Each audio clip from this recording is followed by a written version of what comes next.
సూర్యాపేట జిల్లా కోదాడ నియోజకవర్గంలో గత ప్రభుత్వ కాలంలో విడుదలైన సీఎంఆర్ చెక్కుల దుర్వినియోగానికి పాల్పడిన 6 నిందితులను పోలీసులు అరెస్ట్ చేసి కటకటాల్లోకి పంపించారు. ఈ మేరకు కేసు వివరాలను జిల్లా ఎస్పీ మీడియాకు వెల్లడించారు. సూర్యాపేట జిల్లా కోదాడ నియోజకవర్గ మాజీ ఎమ్మెల్యే బొల్లమల్లయ్య యాదవ్ క్యాంప్ ఆఫీస్ నందు సోషల్ మీడియా కోఆర్డినేటర్ గా పనిచేసే నరేష్ మరియు ఎక్స్ఎమ్మెల్యే దగ్గర పనిచేసిన వీర్లబాబు, ఉప్పల మధు, రాంబాబు అనే 6 కలిసి ముఖ్యమంత్రి సహాయ నిధి ద్వారా లబ్ధిదారులకు అందించాల్సిన చెక్కులను అక్రమ మార్గంలో దుర్వినియోగం చేసినట్లు తమ దృష్టికి రాగా దానిపై విచారణ చేపట్టి చెక్కులను దుర్వినియోగపరిచిన సదరు వ్యక్తులను అరెస్ట్ చేసినట్లు వెల్లడించారు. కాగా నిందితులు 36 చెక్కులకు సంబంధించిన 13,06,300 రూపాయలను దుర్వినియోగపరిచారని వెల్లడించిన ఆయన వారి వద్ద నుండి 9,30,000 రూపాయల నగదును స్వాధీనం చేసుకున్నామని తెలిపారు.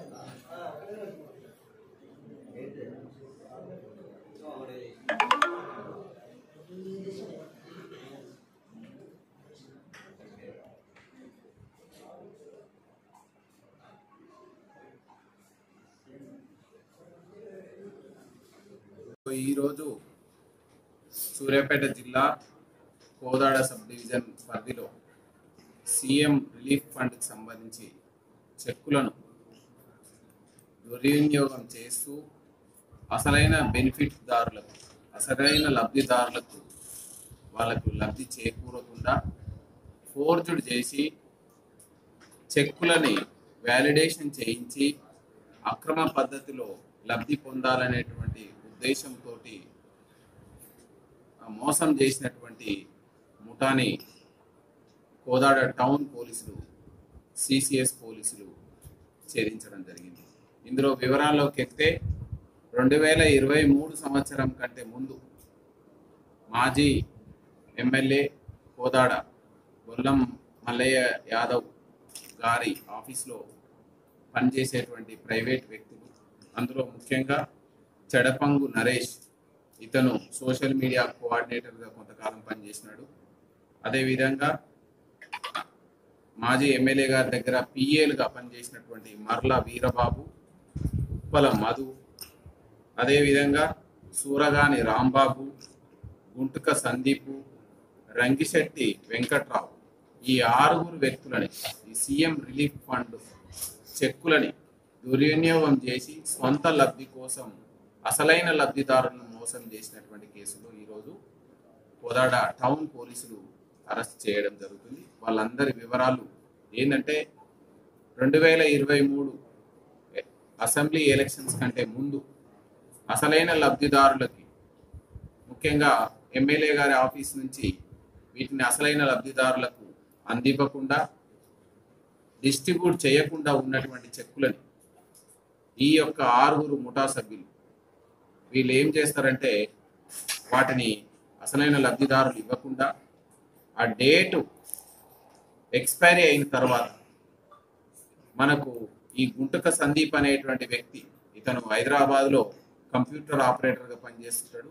ఇతనికి తెలిసిన పరిచయాల ద్వారా ఆ చెక్కుల యొక్క ఎక్స్పైరీ డేట్ని మళ్ళీ వ్యాలిడేట్ చేయించి ఆ డేట్లని మళ్ళీ ఎన్ఫోర్స్లోకి తీసుకొచ్చి ఆ చెక్కులని అసలైన లబ్ధిదారులు వాళ్ళ ఇంటి పేరుతో ఉన్నటువంటి ఇనిషియల్ కాకుండా, అసలైన వాళ్ళు కాకుండా ఫేక్ ఇనిషియల్, సిమిలర్ ఇనిషియల్ ఉన్నటువంటి వ్యక్తులని సోషల్ మీడియా ద్వారా కావచ్చు, తెలిసిన వ్యక్తుల ద్వారా కావచ్చు తెలుసుకొని వాళ్ళతో మాట్లాడి వాళ్ళకు కొంత డబ్బు ఇస్తామని చెప్పి ఈ చెక్కులని వాళ్ళ అకౌంట్లోకి ట్రాన్స్ఫర్ చేయించి ఆ తదుపరి వాళ్ళ అకౌంట్లో డబ్బులు ట్రాన్స్ఫర్ అయిన తర్వాత వాటిని డైరెక్ట్గా డబ్బుల రూపంలో కావచ్చు, లేకపోతే ఇంకా దీంట్లో భాగస్వామ్యం ఉన్న ఇతరుల అకౌంట్లోకి ట్రాన్స్ఫర్ చేయించి వీళ్ళు అనుచిత లబ్ధి పొందాలనేటువంటి ప్రయత్నం చేసినారు.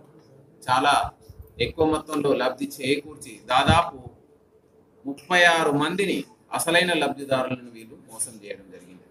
మొత్తం వీళ్ళు 44 చెక్కులని అక్రమ పద్ధతిలో వీళ్ళు ఫోర్జుడ్ చేసి ఆ చెక్కులను ఫోర్జుడ్ సిగ్నేచర్స్ తోటి, ఫోర్జుడ్ డేట్లతోటి వీటిని లబ్ధి పొందాలనేటువంటి ప్రయత్నం చేసినారు. ఈ 44 చెక్కులకు సంబంధించిన దాంట్లో 8 చెక్కులు కొంచెం టెక్నికల్ ఇష్యూస్ తోటి అవి 2 చెక్కులు టెక్నికల్ ఇష్యూస్ తోటి పాస్ కాకపోగా 6 చెక్కులని ఇంకా ఫేక్ లబ్ధిదారులు దొరకకపోవడం వల్ల ఆగిపోవడం తోటి మనం రికవరీ చేయడం జరిగింది. 36 చెక్కులను మాత్రం వీళ్ళు సక్సెస్ఫుల్ గా ఫోర్జరీ చేసి వాళ్ళ అకౌంట్లోకి ఫేక్ లబ్ధిదారుల అకౌంట్లోకి మళ్ళించి అక్కడి నుంచి వీళ్ళు తలా ఇంత పంచుకోవడం జరిగింది. దీనికి సంబంధించి 44 చెక్కుల సంబంధించి 15,83,500 రూపాయల అమౌంట్ చీట్ చేయాలనే ప్రయత్నం చేసినారు. అందులో 13,63,000 అంటే ఒక 36 చెక్కుల్లో వీళ్ళు సక్సెస్ఫుల్ గా అసలైన లబ్ధిదారులు కాకుండా ఫేక్ లబ్ధిదారుల సహాయంతో 13,63,000 రూపాయలు వీళ్ళు మోసం చేయడం జరిగింది. అదేవిధంగా వీళ్ళ నుంచి మనం దర్యాప్తులో భాగంగా 9,30,000 రూపాయలు దాదాపు ఇందులో A1 మనకు చూస్తే చెడపంగు నరేష్ దగ్గర 1,40,000 రూపాయలని, A2 మర్ల వీరబాబు ఇతని గతంలో ఎక్స్ఎమ్మెల్యే కోదాడ బొల్లం మల్లయ్య యాదవ్ దగ్గర ఈయన పిఏగా పనిచేసినాడు. ఈయన దగ్గర నుంచి మనం 90,000 రూపాయలని, ఉప్పల మధు ఇతను కూడా గతంలో ఎక్స్ఎమ్మెల్యే బొల్లం మల్లయ్య యాదవ్ గారికి పిఏగా పనిచేసినాడు. ఇతని దగ్గర 2,50,000 రూపాయలు. A4 సూరగాని రాంబాబు ఇతను ఫేక్ లబ్ధిదారులని వెతికి వీళ్ళకు సహాయం చేస్తూ మొత్తం తెర వెనక ఉండి నడిపించేటువంటి వ్యక్తి. ఇతని దగ్గర 2,50,000 రూపాయలు. A5 గుంటుక సందీప్ ఇతను హైదరాబాద్లో ఉంటూ కంప్యూటర్ ఆపరేటర్గా పనిచేస్తూ తనకు తెలిసినటువంటి సోర్సెస్ ద్వారా ఇతను ఈ యొక్క చెక్ ఎక్స్పైర్ అయినటువంటి డేట్లని వ్యాలిడేట్ చేయిస్తూ ప్రతి చెక్కు డబ్బులు వసూలు చేస్తూ వీళ్ళకి సహాయ సహకారాలు అందించినటువంటి గుంటుక సందీప్ ఇతను నేటివ్ ఆఫ్ వరంగల్. సో ఇతని దగ్గర నుంచి ఒక 2,00,000 రూపాయల్ని మనం ఈరోజు స్వాధీనం చేసుకోవడం జరిగింది. ఇదే కాకుండా వీళ్ళ సెల్ ఫోన్లని మనం ఇంట్రాగేషన్ అండ్ తదుపరి దర్యాప్తు కోసం, ఎందుకంటే ఎవరెవరి లబ్ధిదారులు ఎవరు అసలైన లబ్ధిదారులు ఎవరు ఫేక్ లబ్ధిదారులు ఎవరని మొత్తం సెల్ ఫోన్లో నిక్షిప్తమైంది. ఒక 5 సెల్ ఫోన్లు, అదేవిధంగా వాడని అంటే ఇంకా సక్సెస్ఫుల్గా వాడని 6 చెక్కులను కూడా వీళ్ళ యొక్క పొజిషన్లో నుంచి మనం ఈరోజు రికవరీ చేసుకోవడం జరిగింది.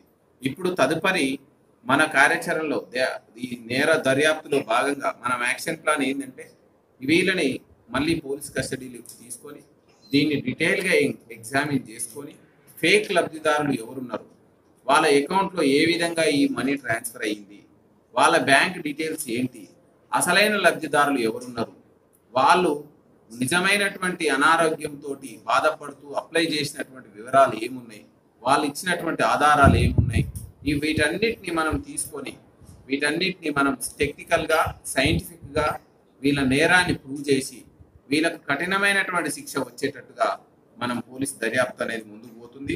ఇందులో తదుపరి వీళ్ళందరినీ కూడా మనం కస్టడీలోకి తీసుకుంటాం. ఆ తదుపరి ఫేక్ లబ్ధిదారులు ఎవరు వాళ్ళని మనం ట్రేస్ అవుట్ చేసుకొని వాళ్ళని కూడా నేరస్తులుగానే పరిగణించడం జరుగుతుంది.